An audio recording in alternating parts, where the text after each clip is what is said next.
Hey guys, today's goal is to use function notation to evaluate equations.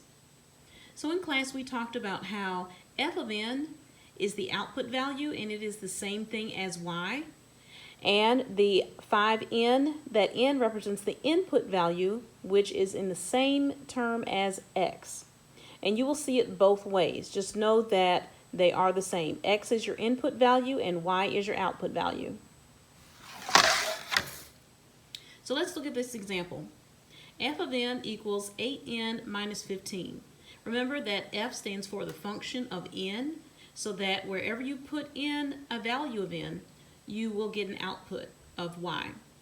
So let's look at the first one. We have f of 2 equals 8 times 2 minus 15. So since the function is 2, it's saying substitute in 2 for the n.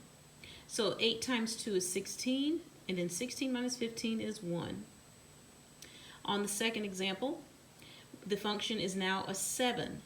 So we're going to replace the n with a 7. If you notice, we still use the 8n minus 15 because the function did not change. So we're substituting in the 7. 8 times 7 is 56, and 56 minus 15 is 41.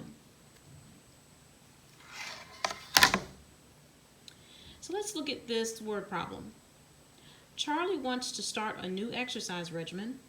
He will start with 1 mile every day for a week, the next week increasing to 2 miles a day, and the third to 3 miles a day, and so on.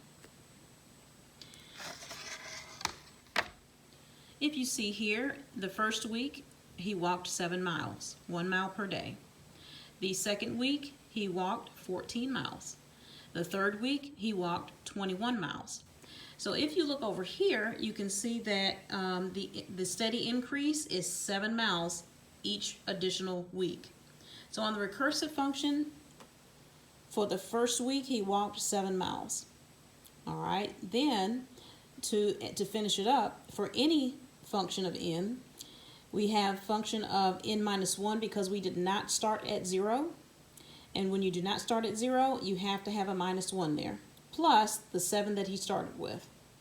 The explicit function, you have f of n. You start off with your 1 because that's week 1, and then plus the function. This is the steady increase, so that is the number that's going to go beside the function of n. So 7 times n minus 1, because we have to subtract 1 because we started with week 1 and not week 0. All right, so how many miles would he have walked after 6 weeks? So we substitute in for 6 for n, and then 1 plus 7, and then we substitute right here the 6 instead of the n, minus 1. 6 minus 1 is 5, 7 times 5, 35, and 35 plus 1 is 36. So on week 6, he would have walked 36 total miles. Have your parents sign your notes. You guys have a good day.